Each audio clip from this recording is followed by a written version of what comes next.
You have been praying for restoration, for increase, for children. You have gone from altar to altar. You have sown seeds. You have waited. Some struggles are not caused by attack. Some delays are not spiritual battles. There are things prayer cannot correct because prayer cannot override truth. A heart was wounded, not through accident, but through manipulation disguised as concern. That heart cried quietly to God, and heaven listened. No amount of fasting can erase a lie that has never been confessed. Confess or continue to suffer. The decision, once made, moved quickly. Kelvin's family spared no expense. Wedding preparations began almost immediately. Tailors came and went, fabrics were measured, lists drawn, dates fixed. The house buzzed with activity, voices overlapping, footsteps echoing, laughter rising and falling. Everything felt efficient, almost rehearsed. Faith's father observed it all from a distance.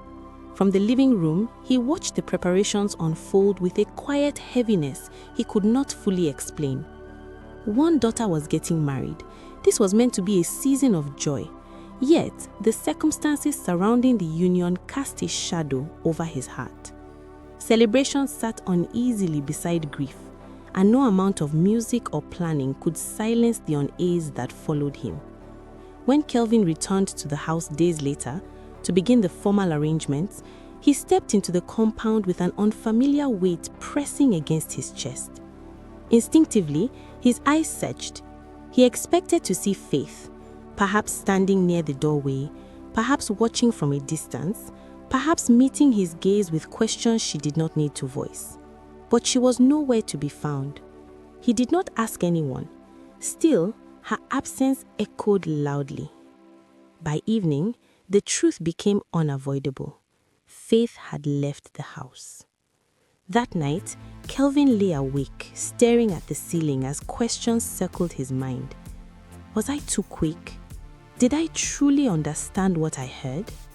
Was there more to it than I allowed myself to see? He thought of Faith's character, her restraint, her quiet discipline, her firm refusal to live carelessly. Was she really as bad as what I overheard? Or had I hurt an innocent woman for no reason? But doubt struggled to survive logic. What he had heard had come directly from Madame Stella. She had raised Faith from infancy, loved her as her own. Even Faith herself had spoken of her with respect. The woman hadn't known Kelvin was nearby. She hadn't been trying to expose anyone. Kelvin exhaled slowly. It must have been God, he concluded. God's way of saving me. And with that thought, he chose to move forward, fully, deliberately. Faith's father spent that same night seated alone on the veranda, long after the house had gone quiet. He replayed the moment Kelvin announced his decision, the way Madame Stella accepted it too easily, the way Faith stood there, silent, wounded, yet dignified. He told himself not to read too much into it. After all, Madame Stella had always been good to Faith, or so he believed. The wedding was extravagant. Music filled the air. Guests arrived dressed in splendor. Admiration followed every step the bride took. Jessica glowed. Madame Stella moved effortlessly through the crowd, accepting congratulations with practiced grace. "This is what God wanted," she said repeatedly, her smile unwavering. Faith's father sat among the elders, smiling when required, nodding when spoken to. Inside, his heart remained divided. He was happy for one daughter, but deeply unsettled by what the other had lost. As the rituals unfolded and blessings were spoken, his thoughts drifted elsewhere. Where is Faith right now? Has she eaten? Is she alone? Is she healing or merely enduring? Kelvin performed happiness convincingly. He smiled when expected, laughed when prompted, played his role well. But once, just once, his eyes drifted toward the gate, half expecting Faith to appear. She never did.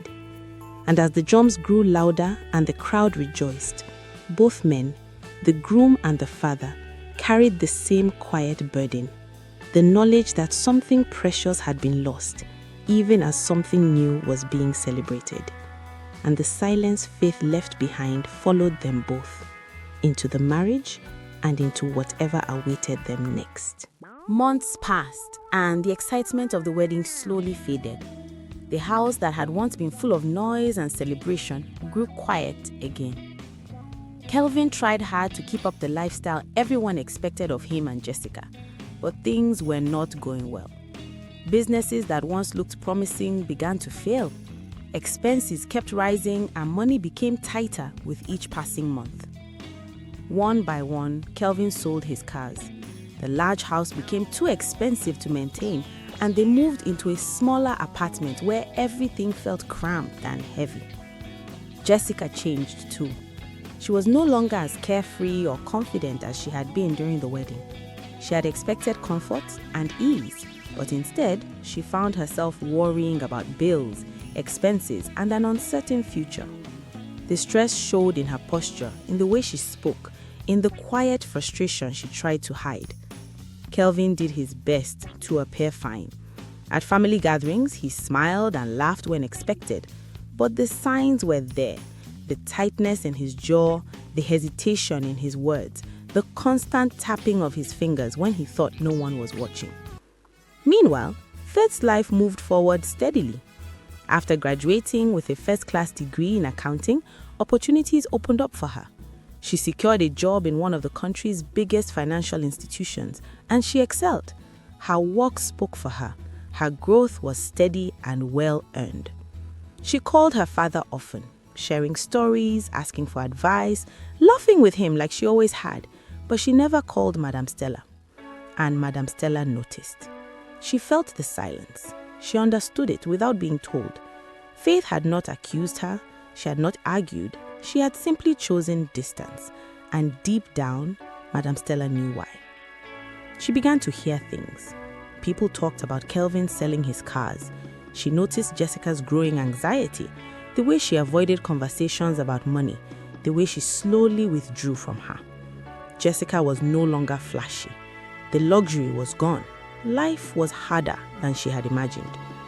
As Madame Stella watched all this, doubt quietly crept into her heart. Had I done the right thing? Did my plan truly bring happiness? 1 year after the wedding, there were still no children. Kelvin and Jessica told themselves it was normal, that it would happen in time, but the pressure in their lives was clear, slowly wearing them down. Faith's life, on the other hand, continued to flourish. She met Frank, a successful businessman in the oil and gas sector. He was confident, well-dressed, calm, and respected. Despite his success, he was humble and thoughtful. With him, Faith felt seen and valued. The relationship grew slowly. Faith stayed true to her values, and Frank respected her deeply for it. What they shared was built on patience, trust, and mutual respect. One quiet evening, Frank proposed. Faith felt a deep sense of peace. God saved the best for me, she thought. The next day, she called her father. "Papa," she said gently, her voice calm and joyful, "I have good news. I have been seeing a good and God-fearing man for some time. He proposed yesterday. We will be coming home next week for the introduction and marriage rites." Her father felt pride swell in his chest. He could hear the confidence in her voice. He smiled. "Come home, my daughter. We will celebrate properly." Faith did not inform her stepmother. Her father understood. Things were no longer the same between them. The distance was quiet but clear, and he could not blame Faith. Too many things from the past now seemed suspicious, especially Madame Stella's behavior. 1 week later, the sun shone brightly over the compound, lighting up the walls and warming the veranda. Faith stepped out of a sleek, expensive car, standing tall and confident. Frank was beside her, handsome, calm and attentive. Faith looked radiant, not just beautiful, but assured. Every step she took carried quiet confidence. She went straight to her father, hugged him briefly, and whispered words of gratitude and love. The moment was warm and familiar, grounding her in the place she still called home. Then she turned to Madam Stella. "Good morning, Ma," Faith said politely. Her voice was calm, respectful, but distant. Madam Stella smiled, though her chest tightened. Faith turned to Frank. "Darling, this is my father," she said warmly. Then she added, her tone deliberate, "This is my stepmother." The word landed heavily. No affection, no mommy, no trace of the closeness they once shared. Madam Stella's hand shook slightly as she greeted Frank. In that single moment, she understood what she had lost, the trust of the child she once raised as her own. The formalities were brief and controlled. Arrangements for the introduction and marriage rites were discussed and agreed upon without delay. As the elders gathered, Madam Stella watched closely. Faith stayed beside Frank at all times, guiding every interaction, never leaving room for private conversations. The message was clear. Faith no longer trusted her. Regret settled heavily in Madam Stella's heart. She knew she had done this to herself. Frank spoke confidently to the elders, declaring his intention to marry Faith. He paid for all the arrangements immediately and insisted everything proceed without delay. Faith remained calm and composed throughout, quietly steering the process. Madam Stella could only watch. All her planning, all her manipulation had failed where it mattered most. The love Faith once gave freely was gone, and it could not be recovered. She had gained what she wanted back then, but she had lost something far more valuable. Faith's wedding day arrived in stunning beauty. The venue was elegant, every detail carefully chosen. Soft lights reflected off crystal chandeliers. Tables were dressed in fine linens, flowers filling the hall with color and life. Guests arrived in their best: politicians, business leaders, top executives. Cameras flashed, conversations buzzed with admiration. Faith moved through it all with grace and confidence. Frank stood proudly by her side, calm and respectful. Together, they looked complete, grounded in love and integrity. Elsewhere, Kelvin and Jessica heard about the wedding only through whispers, photos, and social media. Jessica imagined the scene, the beauty, the attention, the respect Faith commanded. She remembered the night she and her mother had plotted to secure Kelvin for herself. Yet, Faith had won. Not by revenge, not by manipulation, but by living well. Jessica felt the weight of it settle in her stomach. Kelvin too felt it. As he imagined the celebration, guilt twisted inside him. He could not deny what was clear. Faith had become everything he once hoped for and more. At the wedding, guests whispered in admiration of Faith's poise and strength. Her power was quiet, rooted not just in wealth, but in character. Madam Stella was left with regret. Faith had not fought her, she had not exposed her, she had simply moved on, and in doing so, claimed victory. A month after her wedding, Faith discovered she was pregnant. Months later, she gave birth to a healthy, bouncing baby boy, perfect in every way. Frank called her father to share the news. His joy was uncontainable. He laughed, he cried, he thanked God for the blessing. But Madam Stella was silent. She hadn't even known Faith was expecting. Faith had never told her. The traditional practice that usually accompanies a birth, where the mother of the bride comes to assist in caring for the new mother and her child, did not involve Madam Stella. Faith and Frank had quietly arranged for an elderly, experienced woman to oversee the afterbirth care. She came with gentle hands, expert knowledge, and no connection to past schemes or betrayals. Madam Stella only heard of it afterward, her chest tightening with cold awareness. She had messed up. Faith would never trust her again. She would always remain at arm's length no matter how many years passed. Meanwhile, life for Jessica and Kelvin had not been kind. Years passed, they remained childless. Their modest income stretched thin across hospital bills, test after test, consultation after consultation. Every result came back the same. They were physically healthy. Just be patient, doctors advised. But patience felt cruel when every month passed without a child, when every family gathering reminded them of what they lacked, and every glimpse of Faith's life, her success, her joy, her growing family, pierced them anew. Years went by, and their struggles only deepened. They moved from one prayer house to another, fasting after fasting, praying with trembling voices and tears that never seemed enough. They purchased an endless stream of anointed items, sought guidance from prophet after prophet, yet nothing changed. Children did not come, wealth did not return, comfort remained elusive. One particularly humid afternoon, they entered a well-known prayer house, their hopes fragile but stubbornly alive. The prayer house was quiet. Kelvin and Jessica sat side by side, hands clasped tightly, eyes fixed ahead. The pastor entered slowly and took his seat. He did not rush. He did not speak immediately. Instead, he looked at them, long enough for discomfort to settle. "You have been praying for restoration," he said at last, his voice calm, measured. "For increase, for children, for peace." They nodded eagerly. "You have gone from altar to altar," he continued. "You have sown seeds. You have waited." Kelvin leaned forward. "Yes, sir, we are tired." The pastor sighed softly, not in pity, but in understanding. "Some struggles," he said, "are not caused by attack. Some delays," he continued, "are not spiritual battles." Silence thickened.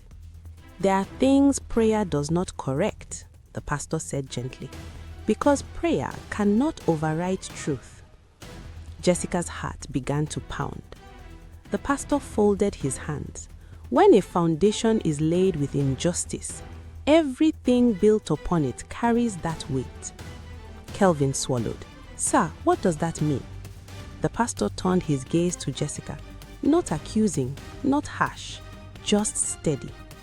"One of you already knows," he said quietly. Jessica's fingers trembled in her lap. "There was a moment," the pastor continued, "when words were spoken that changed the direction of a life." Jessica's breath caught. "They were not spoken carelessly," he said. "They were spoken deliberately and falsely." The room felt suddenly smaller. "A heart was wounded," he went on, "not through accident, but through manipulation disguised as concern." Jessica's chest tightened painfully.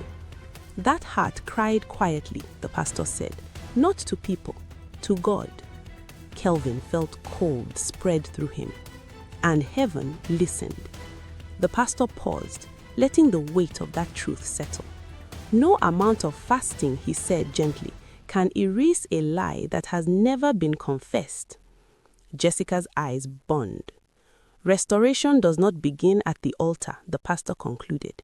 "It begins with truth." Kelvin's voice was barely above a whisper. "What must we do?" The pastor looked at them both. "The truth must be spoken," he said, "not privately, not partially." Jessica's throat closed. "It must be acknowledged before those it destroyed. Only then can healing begin." Jessica's hand shook violently now. "Until then," he said softly, "prayer will feel like noise." He stood. "Go," he said, "and choose truth." Jessica could no longer meet Kelvin's eyes. She already knew. For the first time, Jessica truly understood the gravity of her actions. She had schemed, she had plotted, she had tried to claim happiness that did not belong to her, harming an innocent woman in the process. And now, years later, the consequences were undeniable. Kelvin remained silent, confusion and doubt clouding his eyes as he glanced at Jessica, but she looked away, unable to meet his gaze. The pastor's word hung in the air like a verdict: confess or continue to suffer. Do you love African stories, African folktales, African tales, tales by Moonlight, and English stories? Subscribe for more.